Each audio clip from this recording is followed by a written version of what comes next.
एक मतलब मेरा जनरल क्वेश्चन है लाइक अगर जैसे आप जैसे आरआरएमएस है हमारा, ठीक है, इसका कोई ड्यूरेशन तो है नहीं कि ये इतने साल बाद या इतने महीने बाद में रेकरिंग होगा ही होगा, ऐसा तो किसी को कुछ नहीं पता। नहीं। तो हमें जैसे मैंने मेरा जो कोर्स ऑफ वो चल रहा है ट्रीटमेंट, इट इज मतलब वो करेक्ट चल रहा है कि नहीं चल रहा, मतलब जैसे मेरे को आरआरएमएस हुआ, मेरे उसमें लीजन आए एंड मेरे को स्टेरॉइड्स दिए गए एंड उसका लीजन उस समय ब्लैकआउट हो गए उधर पे। फिर मेरी ट्रीटमेंट चालू हो गया।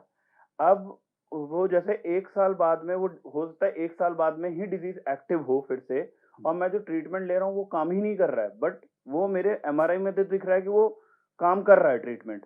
तो मैं गलत डायरेक्शन में ही चल रहा हूँ, फिर वो एक साल बाद में फिर से आरआरएमएस हो रहा है। तो इसका ऐसा कुछ है कि लाइक हमें पता चलता है कि जैसे हम जो मैं मेडिसिन ले रहा हूँ कि वो काम कर रही है एग्जैक्टली कि नहीं कर रही, और जैसे कितना एक्टिव है लीजन, ये एमआरआई में ऐसा दिखता है कि जैसे वो पहले से डिग्रेड करता जा रहा है या अभी भी वो मतलब उतने पे ही रुका हुआ है, ऐसा कुछ एमआरआई में दिखता है कि नहीं, जिससे हमें पता चलता है कि ये दवाई काम कर रही है या नहीं कर रही। फर्स्ट क्वेश्चन ये है। सेकंड क्वेश्चन मेरा ये है कि लाइक जो एमएस के पेशेंट हैं, जैसे मतलब जैसे मैंने अपनी वाइफ को दिखाता था तो उनको डॉक्टर मतलब सजेस्ट कर देते हैं कि आप योगा एंड थोड़ा मतलब जैसे वॉकिंग वॉकिंग ये सब किया करिए।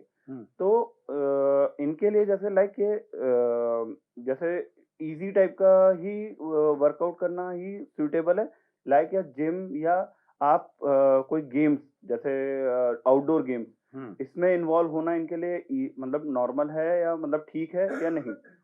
और गुड, ये दोनों अच्छे क्वेश्चंस हैं आपके, लेकिन मैं और लोगों के लिए थोड़ा क्लियर करना चाहता हूँ। आप जो बोल, और अगर मैंने ठीक समझा है तो ठीक है, नहीं तो आप दोबारा क्लियर करना उसको। इनका क्वेश्चन है कि हमें एक बार कोई प्रॉब्लम आई, डॉक्टर के पास गए, डॉक्टर ने एमआरआई कराया, डायग्नोसिस किया कि आपको एमएस है, दवा शुरू कर दी, ठीक है। उसके बाद मैं ठीक हूँ, और वो बोल रहा है कि ठीक है, बहुत अच्छा, आपका दवा काम कर रहा है। एमआरआई कराया, बोला एमआरआई में कुछ नहीं बढ़ा है, इसका मतलब दवा काम कर रहा है। इनका क्वेश्चन है कि दवा कुछ कर रहा है या अपने आप ही मैं ठीक हूँ, यही है ना। ये साफ साफ यही पूछिए ना कि दवा से हो रहा है कि मैं अपने आप ही ठीक हूँ और क्रेडिट दवा को जा रहा है, ठीक है। तो यही क्वेश्चन जो है, मैं डॉक्टर्स में जो है ये डिबेट होता है बहुत बार। तो आपने सुना होगा कि अभी अभी बताया आपको, शूमाकर्स जब बनाए थे क्राइटेरिया तो बोल रहे थे कम से कम 2 अटैक होने चाहिए, और उन्होंने गैप भी बताया था, वो दोनों अटैक के बीच में कम से कम 1 महीने का गैप होना चाहिए। ये नहीं कि आज हो गया और 7 दिन बाद कुछ हो गया तो बोल दिया हाँ 2 तो हो गया, उसके बाद अब एमएस हो गया। आजकल जो हम जल्दीबाजी में कहिए कि या एमआरआई के एडवांसेस से शुरू में ही डायग्नोज कर देते हैं, तो फर्स्ट हुआ उसी समय एमआरआई कराया, डायग्नोसिस, ये आजकल क्राइटेरिया चेंज हो गए हैं, दवा शुरू कर दी। तो हम ये क्वेश्चन पूछते हैं, ये जो आप लोग एक ही बार में कर रहे हो, तो यही सवाल हम करते हैं, क्या पता इसको नेचुरल हिस्ट्री से ही ये ठीक है कि दवाइयों से ठीक है। तो मैं जो फॉलो करता हूँ और जो बताता हूँ उनको, बोलते हैं कि फर्स्ट टाइम अगर किसी को हुआ है तो आप दवा शुरू न करो अभी, आप अनलेस कि बहुत सीवियर अटैक हुआ हो, दवा शुरू नहीं करो, आप वॉच करो।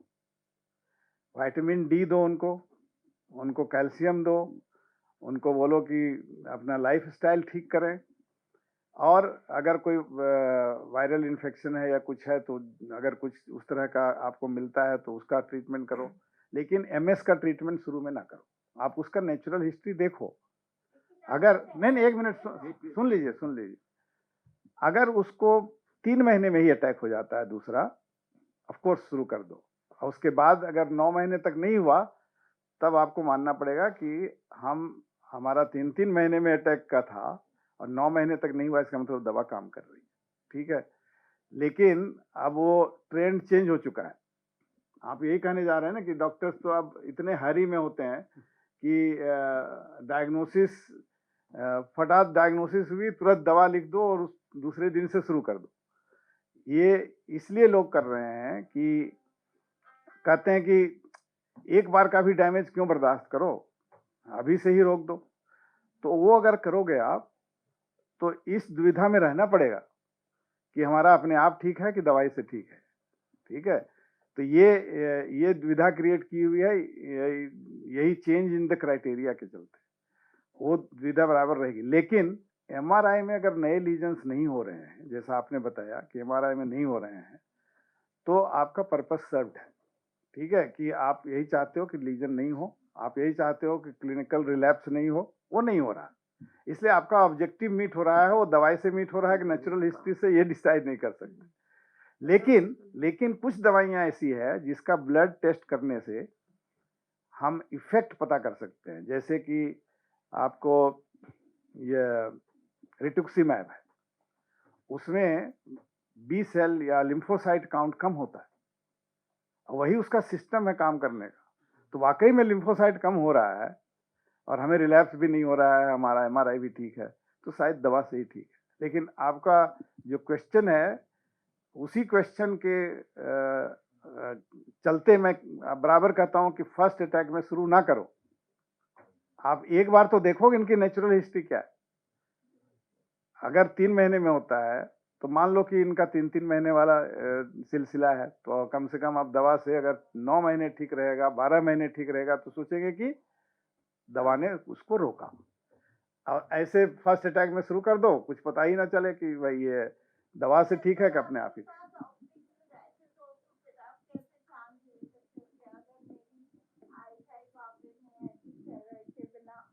हम देंगे ना, हम तो डाल जाएंगे। हाँ, नहीं तो फॉर्चुनेटली एमएस में ऑप्टिक न्यूराइटिस जो होता है, बराबर ध्यान रखना आपकी एमएस की जैसे मिलती जुलती और भी दवाई बीमारियां हैं। लेकिन ऑप्टिक न्यूराइटिस 9 टाइम्स हुआ था। नहीं, एक सेकेंड, आप, मैं समझ गया। तो मैं आपको पहले ही बता दूं कि 2 और आपके जो भी जाते होंगे तो डॉक्टर टेस्ट कराते होंगे ना, कि आप जो है ये मॉग एंटीबॉडी टेस्ट करा लो, कराते होंगे ना, और एक एक्वाफोरिन 4 एंटीबॉडी होता है, उसको भी टेस्ट करा लो। 2 एंटीबॉडी टेस्ट कराते हैं, एनएमओ और मॉग, ये 2 टेस्ट होते हैं, क्योंकि वो दोनों बीमारियां इससे मिलती जुलती हैं। जो एनएमओ का ऑप्टिक न्यूराइटिस होता है उसमें जल्दी ठीक नहीं होता। एमएस का जो होता है ऑप्टिक न्यूराइटिस, वो अधिकतर केसेस में पहली बार तो ठीक हो ही जाता है, दूसरी बार भी ठीक हो जाता है। लेकिन आपने खुद ही बताया कि आपको 7 बार हो चुका है, तो हम कहाँ कह रहे हैं कि 7 बार के लिए वेट करो। फर्स्ट हुआ, सेकंड हुआ, दवाई शुरू कर दो। और ऑप्टिक न्यूराइटिस बिना एमएस के भी हो सकता है। ठीक है ना? पहली बार 3 बार हुआ था तो डॉक्टर ने सजेस्ट कर रहे थे, फिर एमआरआई में आ गया।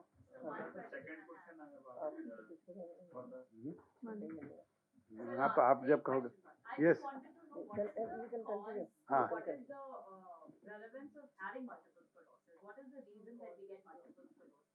हाँ, what is the reason, that's big question. तो ये नोबेल प्राइज क्वेश्चन है ये। ठीक है, ये आपको क्वेश्चन पूछने के लिए भी नोबेल प्राइज मिलना चाहिए, और जो निकालेगा आंसर उसको भी नोबेल प्राइज मिलना चाहिए।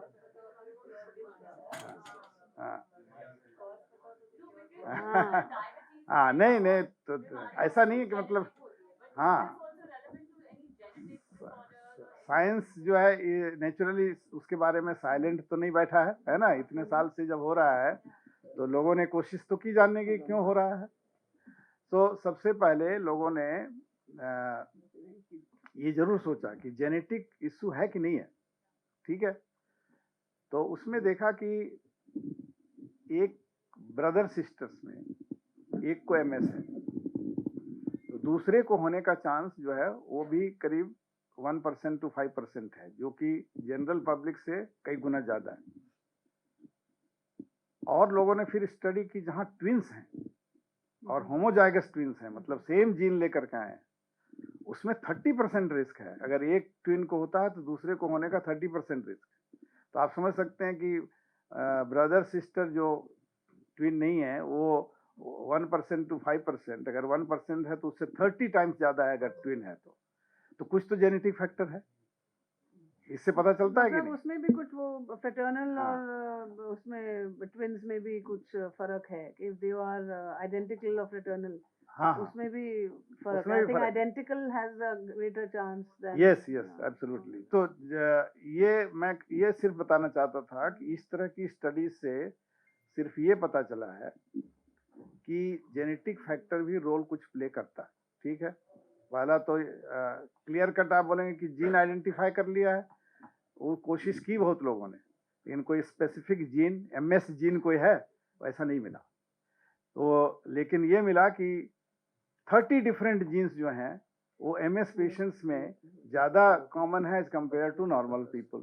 ठीक है, तो 30 नहीं है, I think it is increasing every month new, उसको बोलते हैं जीन नहीं बोलते हैं, उसको बोलते हैं जेनेटिक पॉलीमॉर्फिज्म, वो डिस्कवर हो रहे हैं। तो उसके बेसिस पे उसका फायदा ये हो रहा है कि स्कोरिंग सिस्टम बना दिया कि जिसका ये पॉलीजेनेटिक स्निप्स बोलते हैं, सिंगल न्यूक्लियोटाइड पॉलीमॉर्फिज्म, वो स्निप्स ये जिनके है तो इनको इतना रिस्क है, ये है तो इनको इतना रिस्क है, इस तरह से वो रिस्क प्रिडिक्शन में यूज हो रहा है। लेकिन कारण पता करने के लिए लोगों ने और भी कहा कि भाई देखिए अंग्रेजों के यहाँ तो बहुत होता है, इंडिया में बहुत कम होता है, अफ्रीका में और भी कम होता है, तो इसका मतलब क्या कुछ एनवायरनमेंट से लेना देना है? हो सकता है हो। तो उसकी भी काफी गहराई से स्टडी हुई, तो देखा कि इक्वेटर से आप जैसे ही दूर चलते जाएंगे, है ना, तो वो 15 टू 30 के ये लैटिट्यूड में वो उसमें जो है ज़्यादा होता है, और उसके बाद जितना आगे जाएंगे तो कम होता जाएगा, और ये लगता है कि एनवायरनमेंट से कुछ लेना देना है। तीसरी चीज़ उन्होंने कहा कि वायरसेस का तो नहीं है, कई वायरसेस की स्टडी हुई। एप्स्टाइन बार वायरस एक होता है जिससे कि इन्फेक्शस मोनोन्यूक्लियोसिस होता है, उस वायरस से कुछ एसोसिएशन इसका है, लेकिन हर एक केस में होता है नहीं होता है, और हर एक एमएस केस में वो वायरस मिलता है वो भी नहीं होता है, इसलिए कॉज है वो भी नहीं कह सकते। लेकिन इतना जरूर देख लिया जो आपको बताया कि टी सेल बी सेल का कुछ प्रॉब्लम तो है। ओवरऑल फिर लोगों ने अभी इतना तक पहुंचे हैं कि लगता है कि किसी खास एनवायरनमेंट में खास टाइप के वायरस या बैक्टीरिया के इन्फेक्शन होने से जो आदमी जेनेटिकली प्रीडिस्पोज्ड है उसको एमएस होने का रिस्क रहता है। इतना ही तक पहुंचे हैं, इससे आगे अभी धीरे धीरे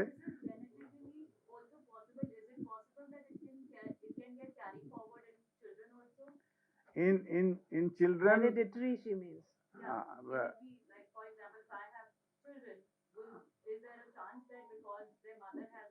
very 1% risk. हाँ, so है, ठीक है, वो it is little more than general population, but around 1 to 2%, उससे ज्यादा नहीं।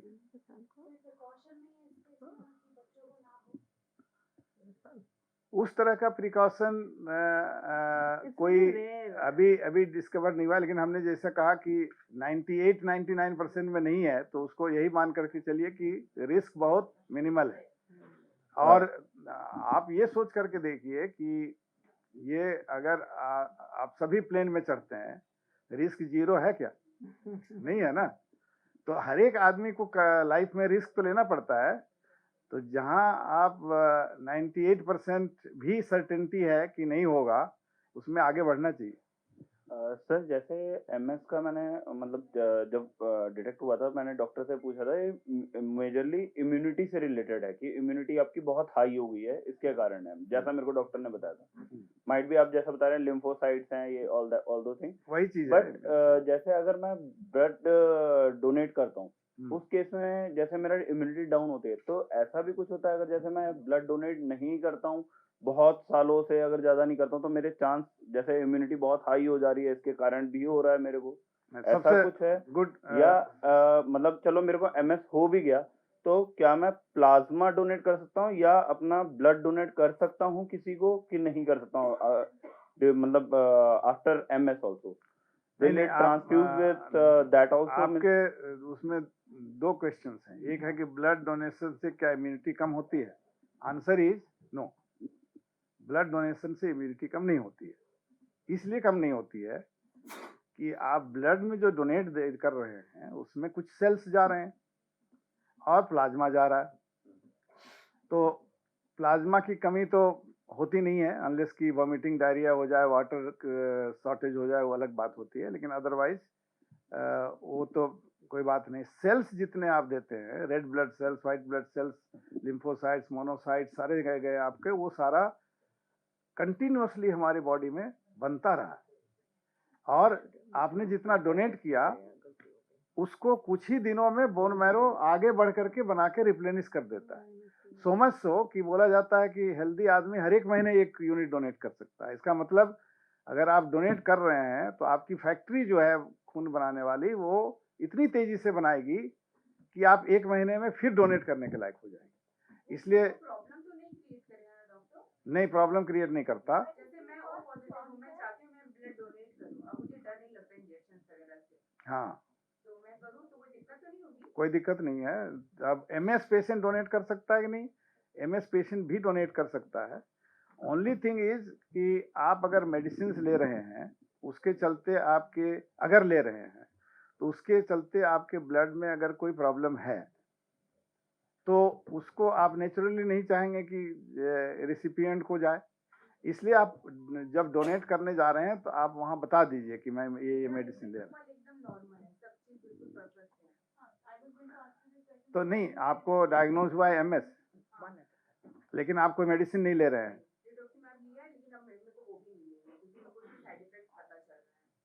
नहीं, ठीक है, नहीं ले रहे हैं मेडिसिन तो डोनेट करने में कोई दिक्कत नहीं।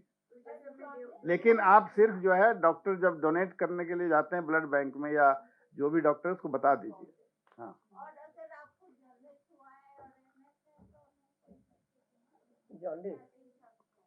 जॉन्डिस तो किसी को भी हुआ है तो नहीं दे सकते। नहीं सर, जैसे ब्लड से आपने ये One at a conditions time, बताई कि ये कंडीशन है तो आपको एमएस है, क्या मेडिकली कुछ ऐसी कंडीशंस भी हैं कि now you are free from MS जो आपके सामने आए? नहीं, ये होते हैं। उसको ऐसे बोल सकते हैं कि क्या एमएस कभी खत्म होता है, राइट? ऐसे क्वेश्चन कर सकते हैं उसको, है ना? तो मैं ये कहूंगा कि overall after a period of time सभी का एमएस शांत हो जाता है। वो कितने साल लगेंगे ये कहना मुश्किल होता है, लेकिन एक समय आता है कि सभी का एमएस शांत हो जाता है, इनएक्टिव हो जाता है। तो वो कंडीशंस क्या बोलते हैं कि एमआरआई में शो नहीं हो रहा या फिजिकली कोई? एमआरआई में भी शो नहीं होगा और फिजिकली भी आप स्टेबल हो जाएंगे। Then you say तो that's right, that's right. Sir Yes. ये आपका ब्लड से जैसे जैसे ब्लड ट्रांसफ्यूज हुआ, जो मैं आपसे मतलब फर्स्ट क्वेश्चन पूछा था अभी, तो ब्लड ट्रांसफ्यूजन से भी ये मतलब ट्रांसफर हो सकता है? नो, अगर जैसे हम किसी को एमएस ऑलरेडी है एंड वो ब्लड देता है एंड वो मेरे को ट्रांसफ्यूज होता है, तो उसमें नहीं है प्लाज्मा एंड कुछ किसी चीज में नहीं आएगा? नहीं, ब्लड ट्रांसफ्यूजन से एमएस ट्रांसमिट नहीं होता है। अच्छा, आंसर वो मेरा वो गेम्स वाला जो क्वेश्चन था, मतलब उसका मतलब जो मैंने पूछा था कि लाइक बॉडी बिल्डिंग या मतलब हाँ, उसमें मैं तो कहूंगा कि जितना कर सकते हैं विदाउट गेटिंग टायर्ड उतना करना चाहिए। Even if it includes outdoor games, no problem, but one should जज whether I am able to do it without exhausting my self. ठीक है, दैट्स ऑल। अदरवाइज जाना चाहिए। अगर आप जा सकते हैं, करने के बाद अच्छा लगता है, फ्रेश लगता है, एनर्जेटिक लगता है, एग्जॉस्टेड नहीं लगता है तो आप कीजिए। सर, अगर हमारे एमआरआई में आ जाता है कि नाउ देयर आर क्वेश्चन करते हैं। हाँ, यस यस, प्लीज प्लीज। कि अब यहाँ कोई मतलब कि एक्टिव लेजन नहीं है हमारे एमआरआई में, तो this means there is no MS और इट विल एग्रीगेट अगेन। हाँ, so her question is if MS does not manifest in MRI or MRI is silent or inactive, then can we say that MS is no more there, right? And unfortunately, that statement cannot be made, right? Once diagnosed MS, it remains MS. It may be inactive or it may be active, but MS label always remains. Only thing is you can say that my MS is inactive. But whenever you go to a doctor and you are meeting for some reason, you have to say that in such and such year I was diagnosed to have MS, so that he knows that you are a patient of a known case of MS. MS doesn't go away completely because it either is benign, in which case, as I told you, that doesn't affect you, or if it is not benign, then it always has some telltale sign in the brain which will suggest to the doctor that you have had MS, even if it is inactive. अगर Do you feel very lethargic? You don't feel like doing anything? In my case, I don't feel like doing anything. The brain stops working at times. And कुछ मन नहीं करता करने का. Less of lack of interest in everything. Yes, आप जो बोल रही हैं ना, उसी चीज को मैं कह रहा हूँ कि मन से निकालिए उसको, that you don't feel like doing anything, you don't, that feeling must go, because you should celebrate that. I told you that from nowhere, from zero to now, there are so many options available now, right? And then with the speed with which people are conducting research now, and you should be optimistic that even those people who have been told that there is no option for you will get better options. So you should think positively. That is the thing.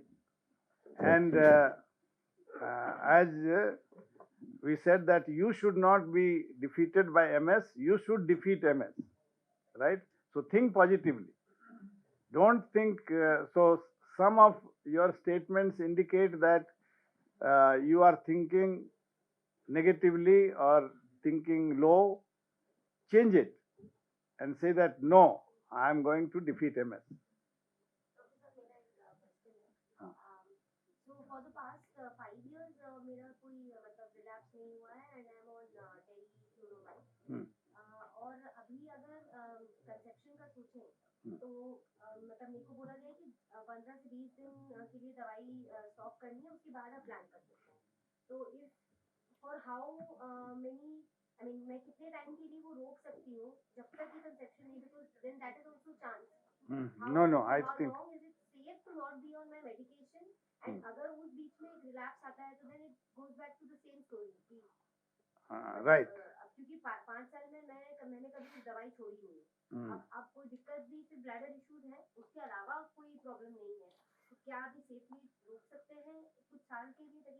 ये बड़ा specific question है. So as Meenakshi ji said that very specific question. You no, but you have asked a very important question, right? So I think you should raise this question to the doctor who is treating. But what he has said, that stopping 7 to 8 days is good enough, is not good enough. I think you should question this and do some more research before you get into that, right? Teriflunomide is a drug which requires something more than just a stopping. I'm not going into details, but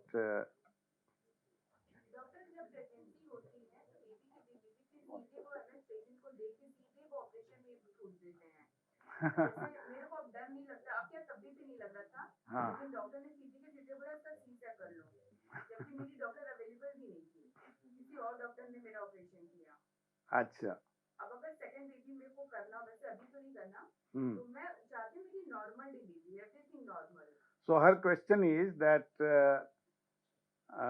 gynecologists or obstetricians are often in a hurry to do cesarean section, even though we as MS patients are not, right? So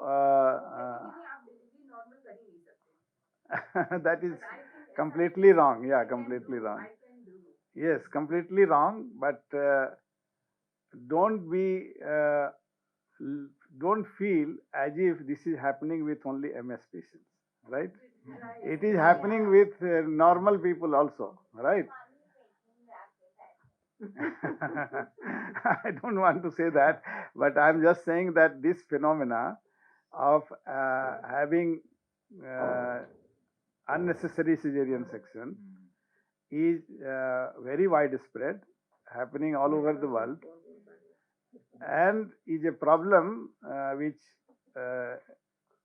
government as well as society is trying to fight, and but still unnecessary cesarean sections are happening everywhere. Yeah, So it is not absolute, but yes, they will be little more cautious, because there are now mechanisms to check how many cesarean sections are happening out of how many deliveries. So those things are being monitored in some places. In our place, there is no monitoring. That is why people are more, you can say, frequently doing it. So you are right, but it is not only MS, it is with everyone, even normal people, right? Good evening, sir. Yes. Sir, my name is Sanjeev here. Yes. Good evening, sir. Good evening, ma'am. I just wanted to know for any neuro condition, not only the MS, any neuro condition, what are the natural sources which we can do? With two things you already suggested just now. One was the vitamin D, and the other was the lifestyle, right? Apart from this, what food or what other supplement or something we can add on in natural sources? And second thing is also connected with that is that what are the websites or the book or the application which we can use for the natural sources? Because we cannot approach every time you, and we will disturb you. Thank you, sir.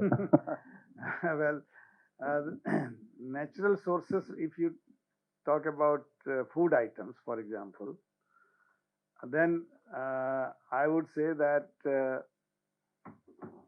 having enough vitamin D and a balanced diet is good enough. Balanced diet means you should have sufficient calorie, you should have fruits and green vegetables. That we should be, now if you come to a specific amount, we say that at least 4 servings of fruits, or green vegetables as much as you can take.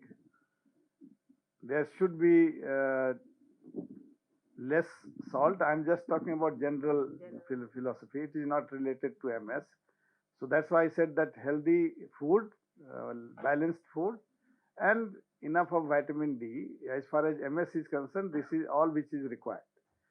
But when it comes to natural sources, as a general health guide, I am telling you that fruits and green vegetables should be in plenty. There should be limited saturated fat. Saturated fat consists of all those things which tend to what you call that, like ghee or dalda and all that, which is often people are misusing or overusing. Those things should be avoided as much as possible. Anything which solidifies in winter. You see, in winter, ghee solidifies, butter solidifies, cheese solidifies. So anything which solidifies in winter is something which should be taken as less as possible. Apart,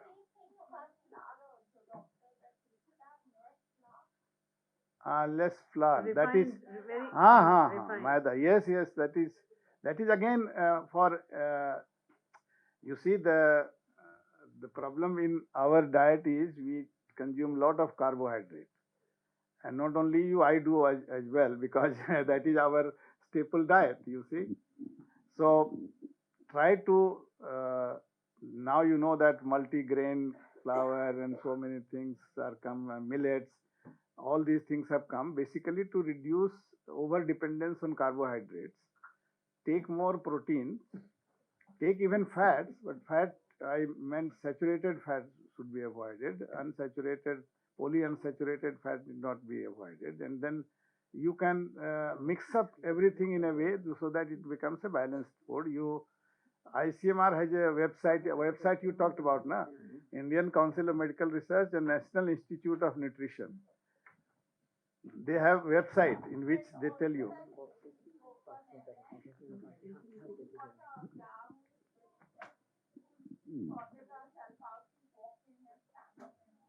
I don't know how she does it, but she's eating like something like 9 bowls of vegetables and fruits. I don't know how she does it, but raw is good.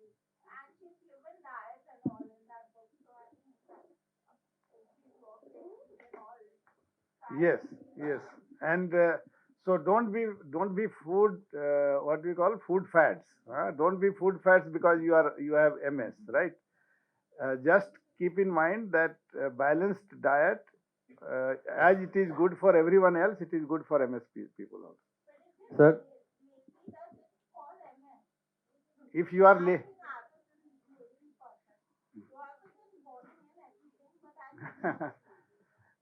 sir, there is this one question I wanted to ask. so You're not lazy. You're very active. You've come all the way from Gurgaon here, so you can't call yourself lazy. Okay, Yes. Divya?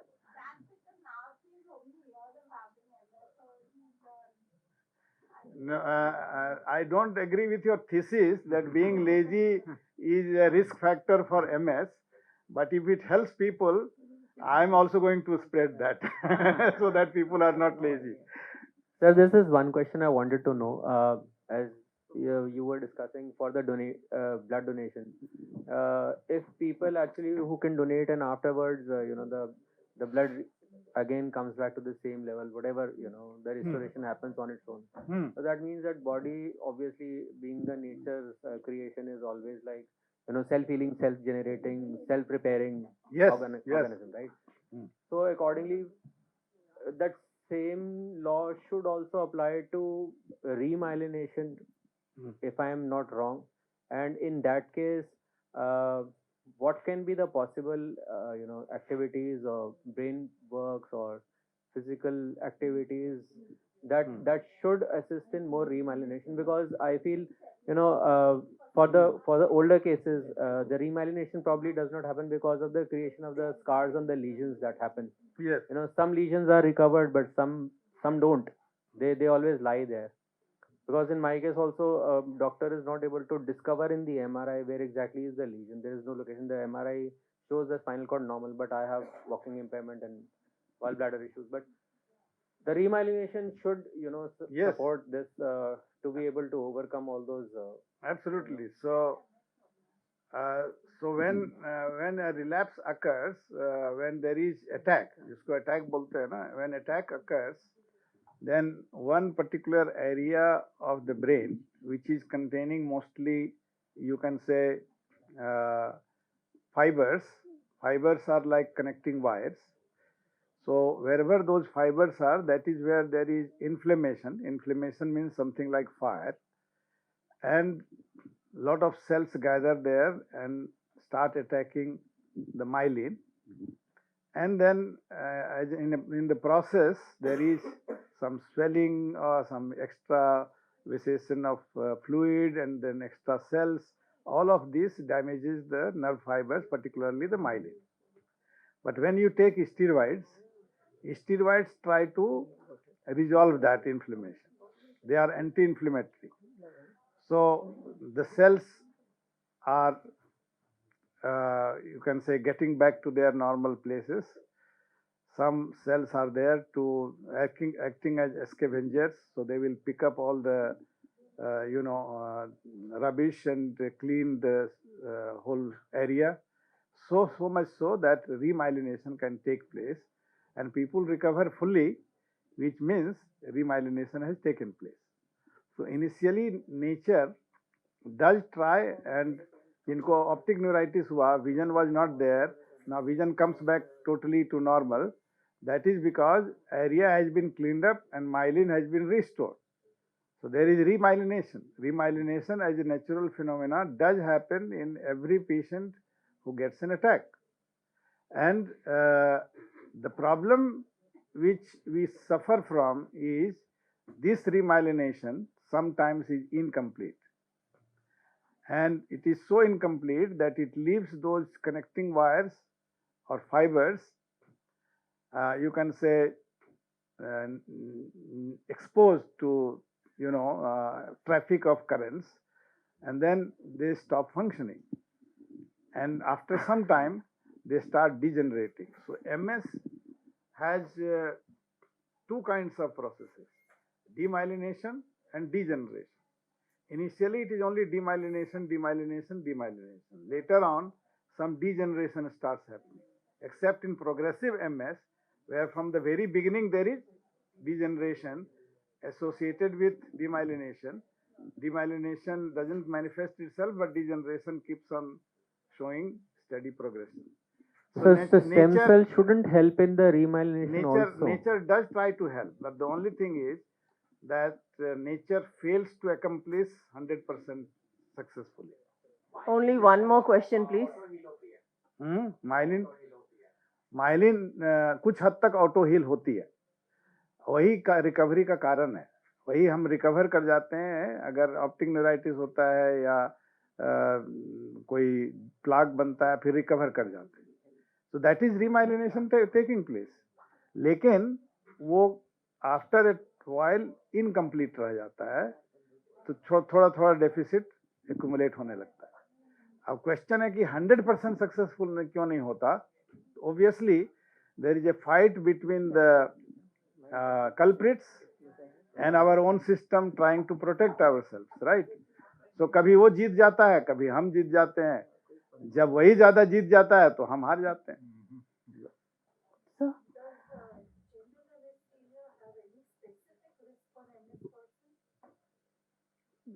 Good question. I think not. Nothing very specific for MS patients. Okay, last question, preferably from somebody who hasn't asked a question. There's anybody else who has not asked? Okay. Optic neuronitis, I mean, if you got it once, can you get it again? Like she mentioned, she's got it 9 times. तो doctor एक बार ही हो जाए तो उसको फिर से आने से कैसे रोक सकते हो? Is there any way we can stop optic neuritis? सबसे पहला तो है कि ऑप्टिक न्यूराइटिस का कारण क्या था ये पता करें. ठीक है, ऑप्टिक न्यूराइटिस बताया ना कि जैसे उसके ऑप्टिक न्यूराइटिस के कॉजेज देखेंगे तो कम से कम 20-25 हैं. सब MS उसमें से एक ही है, राइट? नहीं, तो ऑप्टिक न्यूराइटिस का कॉज डॉक्टर ने क्या बताया, क्यों हुआ था? अच्छा ठीक है, तो अगर MS से हुआ था, अगर MS कॉज था ऑप्टिक न्यूराइटिस का और वो ठीक हो गया, तो रेकरेंस ना हो उसी के लिए जो है पहले तो ऑब्जर्व करना चाहिए, जैसा हमने कहा ना कि don't jump to starting DMDs. लेकिन अगर आपको कितने दिनों से नहीं हुआ, जब नहीं हुआ बहुत दिनों से, तो हो सकता है कि you are not one of them जिसमें बार बार होगा. हर एक आदमी का अलग अलग स्टोरी होती है, यही तो बताया हमने. लेकिन अगर ऑप्टिक न्यूराइटिस के साथ प्लाक्स हैं ब्रेन में भी, और वो प्लाक्स हैं और वो मान लो कि बढ़ रहे हैं, नंबर बढ़ रहा है, तो फिर ट्रीटमेंट लेने की जरूरत है. वही प्रिवेंट करेगा ऑप्टिक न्यूराइटिस को.